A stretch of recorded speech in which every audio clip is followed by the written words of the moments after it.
धमतरी नगर निगम के वार्डों के परिसीमन का विवाद अब हाई कोर्ट तक पहुंच गया है। सुंदरगंज वार्ड के पूर्व पार्षद धर्मेंद्र लोढ़ा ने इसे लेकर छत्तीसगढ़ हाई कोर्ट में याचिका लगाई थी। न्यायालय ने 6 अगस्त को हुई सुनवाई में राज्य नगरीय प्रशासन विभाग, कलेक्टर तथा एसडीएम और नगर निगम को नोटिस कर जवाब मांगा है। हिंदुत्व टीवी से याचिकाकर्ता श्री लोढ़ा ने बताया कि वर्ष 2011 की जनगणना को आधार बनाकर 2019 में ही वार्डों का परिसीमन किया गया था। महज 5 सालों में ही फिर परिसीमन संदेह को जन्म देता है। निगम ने निर्वाचित जनप्रतिनिधियों से विचार विमर्श के बिना ही परिसीमन के लिए दावा आपत्ति आमंत्रित कर ली। फिर आई आपत्तियों को दरकिनार और खारिज कर आनन फानन में राजपत्र प्रकाशन कर परिसीमन को पूर्ण और प्रभावी घोषित कर दिया। इसके पीछे अवश्य ही सरकार की राजनीतिक चाल और दुर्भावना है। बहरहाल मामले की अगली सुनवाई 27 अगस्त को है। सबको इंतजार है कि ऊंट किस करवट बैठता है। याचिका लगाने का कारण ये है कि धमतरी में जो शासन बैठा हुआ है उसने अपने नगर निगम में जो प्रशासन बैठे हुए हैं उन्होंने अपने मन से कुछ भी परिसीमन करा दिया और कुछ भी कर लिया। 2011 के जनगणना को आधार मान करके उन्होंने परिसीमन कराया। और जब मैंने 22/7 को जो आपत्ति थी उसमें जब मैंने आपत्ति लगाई तो मुझे मेरा पूरा अधिकार था और उनका कर्तव्य बनता है कि मुझे सुना जाए, लेकिन उन्होंने सुना नहीं।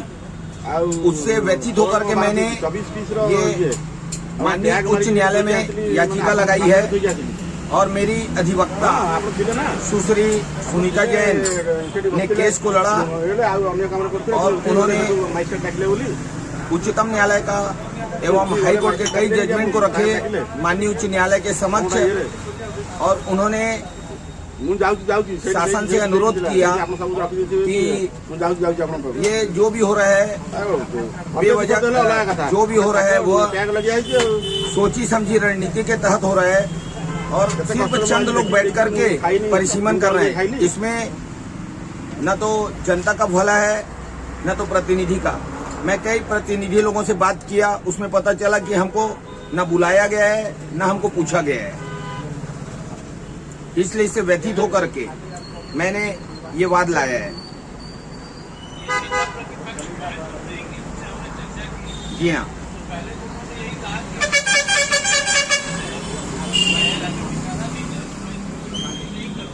जी हाँ, जी हाँ। एक्सक्यूज मी, हाँ क्या बोला आपने? नेता प्रतिपक्ष से जब आपने टिप्पणी चाहिए इस विषय में, जी हाँ,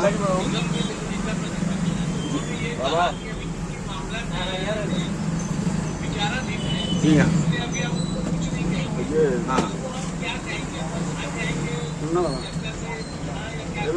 नहीं, उन्होंने अपनी ओर से प्रयास किया लेकिन मैं संतुष्ट नहीं हुआ, क्योंकि आज के राजनीतिक परिप्रेक्ष्य में अगर देखा जाए तो कोई कुछ भी बोल देता है। इसलिए मैंने कोर्ट की शरण ली। अगर नेता प्रतिपक्ष सही थे और सही हैं भी तो उन्होंने मुझे आंसर भी दिया, लेकिन मैं उससे संतुष्ट नहीं हुआ, क्योंकि मुझे मालूम है कि राजनीति क्या होती है और ये किसने किया क्या किया मुझे नहीं मालूम। मेरे घर को लाल बगीचा वार्ड में डाल दिया गया, जबकि आप जो मेरे से जो साक्षात्कार ले रहे हैं, इंटरव्यू ले रहे हैं, आपका घर पहले सुंदरगंज वार्ड में था और पूरा एड्रेस भी आपका सुंदरगंज वार्ड का लिखा हुआ है।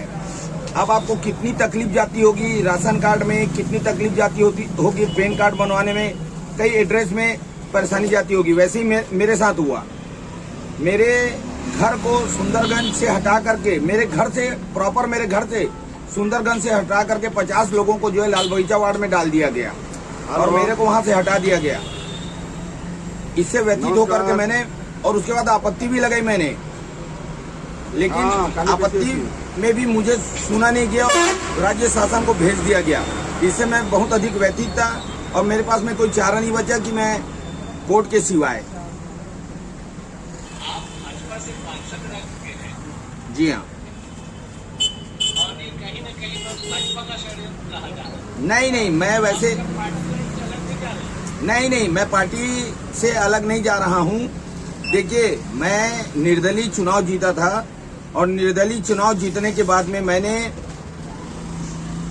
उपाध्यक्ष बनवाने में भी मेरा बहुत बड़ा हाथ था, ज्ञानीराम जी राम टेके को। लेकिन मैंने भाजपा का साथ नहीं छोड़ा था कभी भी। उस समय उन्होंने मुझे टिकट नहीं दी थी और उसमें भी वही बात थी। इसलिए मैंने निर्दलीय चुनाव लड़ा था और जनता ने और आप सभी लोगों ने मुझे हाथों हाथ लिया था और जिताया था। भले मैं दौड़ से जीता था, लेकिन उसमें कड़ी टक्कर दे करके मैं फर्स्ट में आया, सेकंड में भारतीय जनता पार्टी आई, थर्ड में निर्दलीय कैंडिडेट आया, फोर्थ में कांग्रेस आई थी।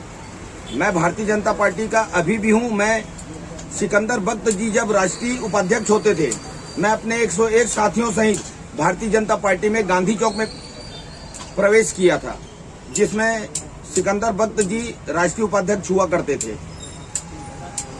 अभी अगली सुनवाई 27 को है। जी हाँ, अगली सुनवाई 27 तारीख को है और बाकी ये शासन से मंगाया गया है। जो भी डॉक्यूमेंट्स कोर्ट ने चाहा है, माननीय कोर्ट ने जो चाहा है वो पूरे डॉक्यूमेंट्स मंगाए उन्होंने। और मैं अभी भी कह रहा हूं कि मैं भारतीय जनता पार्टी का सच्चा सिपाही हूं और जनता की सेवा करते रहूंगा। सिर्फ अपने वार्ड वासियों की सेवा नहीं करता, मैं पूरे धमतरी शहर को लेकर के, चाहे बड़ी रेल लाइन हो, चाहे उच्च न्यायालय की बेंच हो, चाहे हाईजैक। वार्डों में परिसीमन में याचिका लगाने वाले को मैं बधाई देता हूं, क्योंकि इन लोग वार्ड ऐसे वार्ड कटे हैं जहां बीजेपी नहीं सीख सकती है, सामान्य है, उसको पिछड़ा कैसे करवाना है, ऐसा करके इन लोग वार्ड को कटिंग किए हैं और बीजेपी वाले बैठ के अपने हिसाब से करवाए हैं। और ये गलत है। शासन के दबाव में अधिकारी लोग ऐसा करते हैं, ये गलत है। अगर मैं कहता हूँ सबको सामान्य कर दो ना भाई, जिसमें कुवत है वो जीतेगा। वो ये कोर्ट में हम लोग को भी अभी नोटिस मिला है कि वहाँ पर याचिका दायर की गई है, तो हमारे यहाँ के जो वकील उपस्थित होंगे उसके बाद जानकारी दे पाएंगे हमारे। ऐसा ज़रूरत नहीं होती तो सभी जगह रोक लग जाता। हमारे यहाँ का केवल मामला नहीं है, सभी जगह परिसीमन हुई है और अंतिम प्रकाशन हो भी चुकी है, तो उसमें भी कोई और कार्रवाई अभी शेष है भी नहीं। कि किसी ने अगर याचिका लगाई है कि परिसीमन नहीं होना चाहिए तो उसका व्यक्तिगत प्रभाव है, किंतु सामाजिक हित उसको पीआईएल के तहत ये माना जाए कि परिसीमन होना चाहिए। समुचित व्यवस्था जनता द्वारा निर्वाचित कोई व्यक्ति बैठे वो उत्तम होगा, या जनता द्वारा निर्वाचित के बाद निर्वाचन उत्तम नहीं होना है। जो पूर्व की व्यवस्था भाजपा काल में थी वो उचित और सर्वथा सत्य है, होना ही चाहिए परिसीमन। कितना जरूरी है परिसीमन? बताया ना आपको कि जनता भगवान है, भगवान के आदेश को नकारा जाना उचित नहीं है। परिसीमन के तहत डायरेक्ट चुन के आने वाले लोग ज़्यादा अच्छे साबित होंगे।